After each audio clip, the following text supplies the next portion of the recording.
large increases? Well, some of them have already come in. Yesterday actually. we heard Yeah, some. we had Oh, some okay. yesterday. Yeah, yesterday, IT came in with a proposal for a software resolution that would, or solution that would provide for a lot more public access to records and be able to, for example, do a marriage license online 24/7, file, attorneys filing documents, thonotary, same 24/7, pay online. That would implement over a couple of years, but and that's a pretty significant ask. Assessment office with a pictometry flyover, which is something we've been doing for a number of years now. But that actually went down in cost, amazingly. Yeah, to keep the photography, aerial photography that's used for a whole lot of reasons, from emergency services to assessment to planning. Sure. You know, so many, a dozen different departments and agencies that use that. Water Authority. Water Authority, the county, or the City of Lebanon Authority. So that would be refreshed with 2 additional flights over the next 5 years. So that is something that they came and spoke about. But as Bill said, the annual cost of that actually is going down by a couple $1,000s, which is nice to see. So, yeah, at this point, there's nothing that's really shocking, I guess, to me. The software solution's pretty expensive. Other but than they the all are. 911, that's shocking. Right, I was going to get to that as far as the building and the bids, unless there's any more on budget at this point. If I may, and Commissioner Ames, you kind of read my mind, but I kind of know what your mindset is vis-a-vis these LERTAs. But last week, I attended South Anvil Township's supervisors meeting and nearly fell out of my chair when... 4 coming. Yeah. 4 Well, the coming. North Point has already been on the board. Right. They received LERTA approval from South Anvil. They've yet to go to Anvil Cleona or to you, as I understand it. But the people from DHL Supply Chain got up and talked about their latest project, and they're building 3 more warehouses in that business park off of Killinger Road. And they're already building them. Why do we have to pay them to come here, Laura? That's my thought. I did ask the DHL reps. They did not. I said, are you going to seek LERTA on these? And they wouldn't answer, but I would be willing to bet dollars to donuts they will. But my question to you is, and as a citizen, as a member of the news media, my real concern is this tractor-trailer traffic that is with these warehouses that are going into Killinger Road. North Lebanon Township, the Walmart distribution center is the largest on the East Coast and the 2nd largest in their chain. And, you know, God only knows where else that, you know, people are eyeing up these things. Bell and Evans really increasing their poultry outtake, or output rather. Tractor-trailer traffic is going to be a ginormous problem. And I'm just wondering, you know, in the grand scheme of things with county planning and, you know, the comprehensive plan, which I think you're getting ready to update, is that ever like part of the discussion that while we don't want to shun development and all these great tax revenues that they promise, we just simply aren't set up on these country roads for tractor-trailer traffic. The North Point guy told Anvil Cleona when he was sweet-talking them, 14 tractor-trailers an hour, 24 hours a day, 365 days a year. Yep. I mean, you know, I've got a 14-year-old. She's already talking about when she's going to get her license and how she's going to be tootling all over the place. And that worries the heck out of me, to have inexperienced young drivers having to manage around all of these tractor-trailers that are on the horizon. Yeah, unfortunately, you know, that development where they're building these warehouses was established like 20 years ago and zoned for that. But now with the increased interest in these fulfillment centers, they're Right. not warehouses, fulfillment centers, you know, the grab is out for the land. So And like you said, you already know my position on, I don't think we should continue to pay these corporations to come here and stress our infrastructure, which you're referring to. So at least they should pay their full share of taxes so that we can afford to redo the roads and so on and support this extra traffic. So, but, you know, it's zoned for that, Laura, so the municipalities nor the county can say, hey, we don't want you to come here.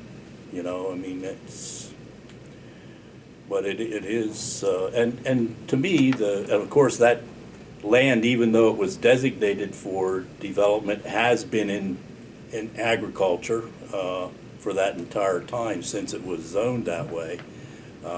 So, you know, we're losing our food supply and the rural and agricultural tone of Lebanon County, which to me is very important. Right, the quality of life. Yeah, exactly. What was it, last week was the Township Commissioners Conference, or 2 weeks ago? Is this something that these representatives of our townships find concerning? I think they do generally. I hear, you know, in the circles that I travel in, I hear concern about it all the time, yes, yeah. I mean, if you were North Anvil Township and you had no ability to generate any revenue, would you be concerned about it? Most likely you would, right?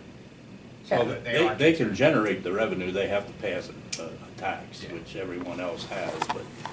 The traffic at this point is Clear Springs Road is what they're targeting. So the warehouse traffic. Right. But at the volume that they're talking about, Yeah, they haven't gotten into any of that with us yet.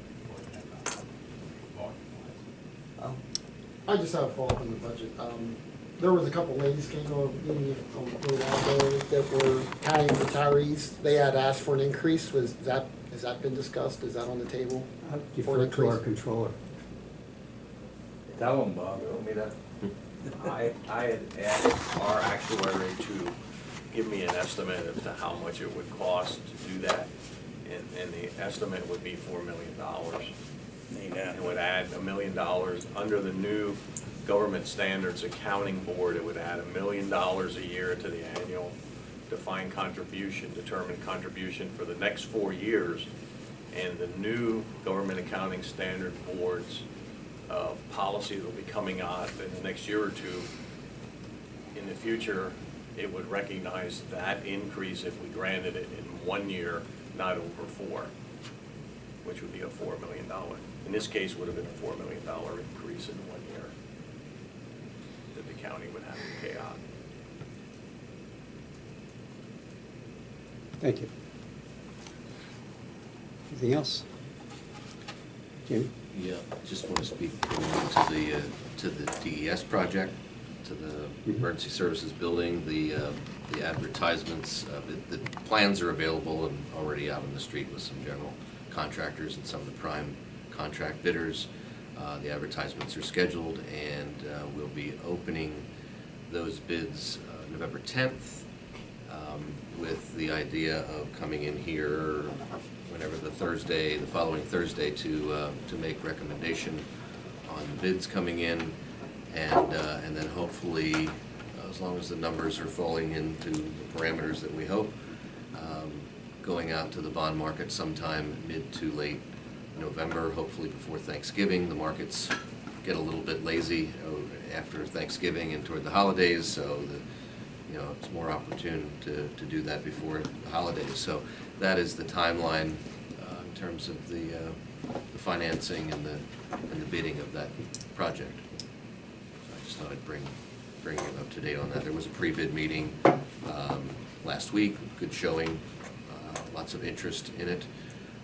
Obviously, everyone's concerned about supply chain and timing, so they did extend the anticipated build-out schedule, I think, from 14 to 16 months, just because of anticipated supply chain, steel, particularly beams and things like that. So but we're still optimistic. Still feel good about the design, and hopefully there's enough competition. The numbers are good.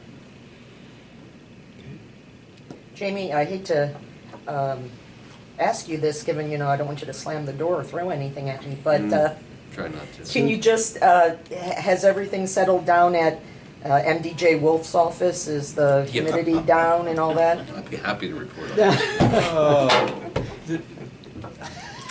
Please don't leave out the part where MDJ Wolf called Martin in to talk to I him. think Please- that, yeah, I think that. Please include The that. judge and Mr. Brondek discussed it the following week, and we had some air testing done in there, which would have been routine anyway, because the remediation company that's gonna come in and do some cleaning in the basement always likes to know what the before and after is on their project, so. And no surprise, they found some high mold counts here and there. The office area that the clerical staff inhabits was clean, as the contractor described it to me. But we have, it's scheduled, they're gonna start next week. It's maybe take them a day or two to do the basement and so on. We'll get a commercial dehumidifier in the basement rather than just a sort of off-the-shelf household, which actually turns out to be the problem. The dehumidifier was continuing to run, but it wasn't drawing the moisture, so it didn't sound as though anything was out of sorts, it was running. So anyhow, just yesterday, the property manager was down about some other things, met with our maintenance supervisor, looking at some of the mortar over the windows and some of the window sills that show some condensate, and they're gonna fix all those things, so it's, yeah. And again, the question was asked of the contractor, is there any reason they need to leave that building? Because if there is, then we need to find an alternative way to do business for a while. But in his opinion, there wasn't at that point, and no one in the office seems to be raising any real concerns. I spoke with Judge Wolf again last week, so Very good. all is okay, it seems. Matt, you're the only one that didn't ask a question. I'm good so far. Okay. You're just a He good listens. listener. Yeah, that's what I was thinking. He's a good listener. The only thing I'll add is for the good is we have a new director at the executive director at United Way. That was filled, and I think she had her first meeting this morning, official board meeting. And so we look forward, maybe we could have a workshop with her to introduce her to the community a little bit. And we're still interviewing Chief Clerk of Elections.